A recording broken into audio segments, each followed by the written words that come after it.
नमस्कार, आपका मेरे चैनल में स्वागत है। आज मैं आपको भगवान विष्णु की कहानी सुनाने जा रही हूँ। एक बार देव ऋषि नारद के मन में यह अभिमान पैदा हो गया कि वे ही भगवान विष्णु के सबसे बड़े भक्त हैं। वे सोचने लगे, मैं रात दिन भगवान विष्णु का गुणगान करता हूँ, फिर इस संसार में मुझसे बड़ा भक्त और कौन हो सकता है। किंतु पता नहीं श्री हरि मुझे ऐसा समझते हैं या नहीं।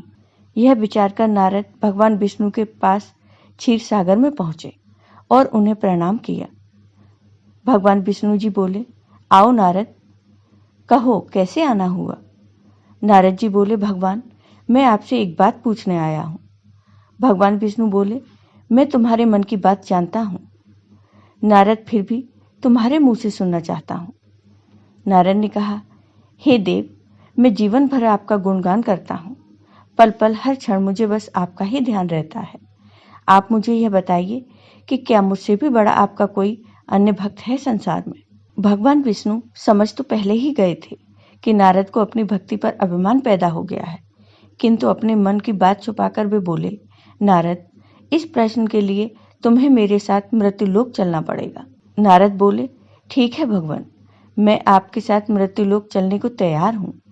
भगवान विष्णु नारद जी को लेकर मृत्युलोक चल पड़े। धरती पर पहुंचकर दोनों ने किसान का भेष धारण किया और एक गांव के किनारे बनी एक झोपड़ी की ओर चल पड़े। विष्णु जी बोले, नारद, मेरा एक बहुत बड़ा भक्त यहाँ इस कुटिया में रहता है। आश्चर्य है, क्या मुझसे भी बढ़कर किसी की भक्ति हो सकती है। नारद के मुख से निकला, क्या वह भी मेरी तरह आपका ध्यान लगाए रहता है। तब भगवान विष्णु ने कहा, आओ स्वयं ही जान लोगे। तब भगवान विष्णु और नारद जी उस कुटिया की ओर बढ़ गए। किसान उस समय कुटिया के बाहर अपनी गाय को बांध रहा था। उसके मुख से हरि हरि गोविंद का स्वर निकल रहा था। किसान भेषधारी विष्णु ने उसके निकट जाकर नारायण नारायण कहा तो किसान ने विनीत स्वर में पूछा, आप कहाँ से आए हैं? मेरे लिए कोई सेवा हो तो निसंकोच बताइए। तब भगवान विष्णु ने कहा, हम नगर जा रहे हैं, पर अंधेरा घिरने लगा है। वन में जंगली पशुओं का डर है, इसलिए रात भर आश्रय चाहते हैं। किसान ने प्रश्न भाव से कहा, मेरी कुटिया में आपका स्वागत है और जो रूखा सूखा घर में है आपके लिए हाजिर है।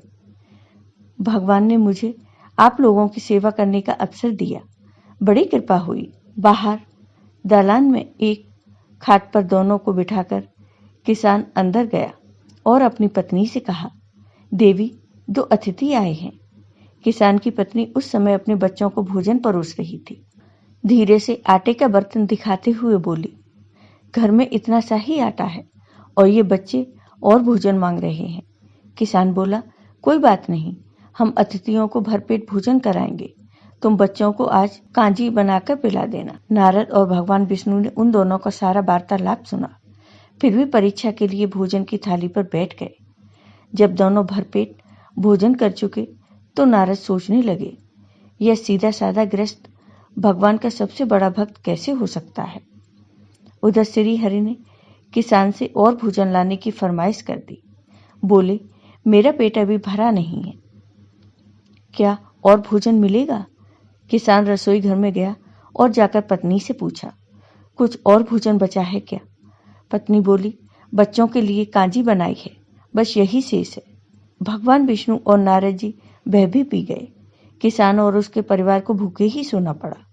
भूखे बच्चे माँ का आंचल थाम कह उठे, माँ, नींद नहीं आ रही है, मुझे बड़े जोर से भूख लगी है। पिताजी ने उन अतिथियों को कांजी भी क्यों पिला दी? किसान ने बच्चे के सर पर हाथ फेरते हुए कहा, अतिथि को भोजन कराना स्वयं भगवान विष्णु को भोग लगाने के समान है बेटा। बाहर दालान में दोनों अतिथि अलग अलग बिस्तरों पर लेटे हुए थे। भगवान विष्णु ने कहा, तुमने सुना नारद, किसान और उसके परिवार को भोजन नहीं मिला, फिर भी वह मेरे गुण गा रहे हैं। यह तो कुछ भी नहीं, मैंने तो कई कई दिनों तक भूखे रहकर आपका स्मरण किया है। अगले दिन सुबह उन्होंने देखा, किसान भगवान विष्णु की मूर्ति के सामने यह कह रहा था, गोविंद हरि हरि। तुम सदा मेरे मन में बसे रहो, बस मुझे कुछ और नहीं चाहिए। फिर दोनों अतिथियों से कहा, हरि की बड़ी कृपा है, वही जग का रखवाला है। प्रभु की दया से रात को कोई कष्ट तो नहीं हुआ। जब तक आपका जी चाहे तब तक आप दोनों यहाँ रहो, मैं खेत पर जा रहा हूँ। किसान बीजधारी भगवान विष्णु ने कहा, हम भी तुम्हारे साथ चलेंगे यदि तुम्हें कोई आपत्ति न हो तो। नारद और विष्णु भगवान किसान के साथ खेत पर गए। किसान बोला, यही है अपना खेत, अब मैं अपना काम करूंगा। गोविंद हरि हरि। नारद बोले, तुम तो सत्पुरुष हो, भगवान के बड़े भक्त हो, हर घड़ी उनका नाम लेते रहते हो।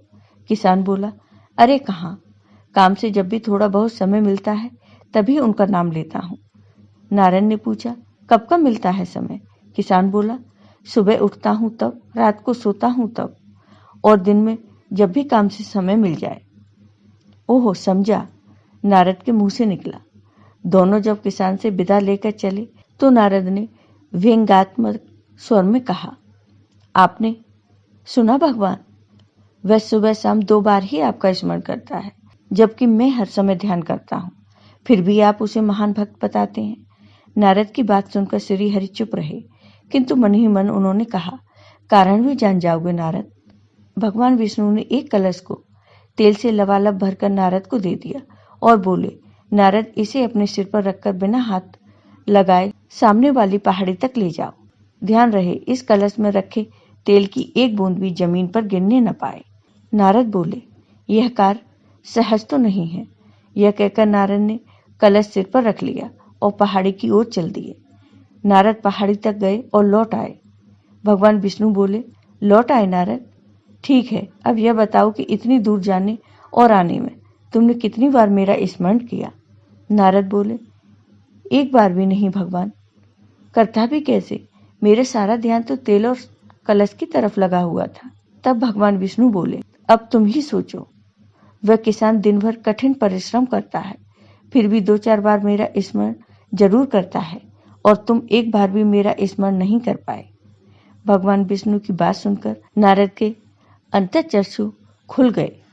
वह श्री हरि के चरणों में गिरकर बोले, मान गया प्रभु, जो संसार के झंझटों में रहकर भी आपका स्मरण करते हैं वे ही आपके सबसे बड़े और सच्चे भक्त हैं। आपको ये वीडियो पसंद आया हो तो लाइक कीजिए, शेयर कीजिए और मेरे चैनल को सब्सक्राइब कीजिए।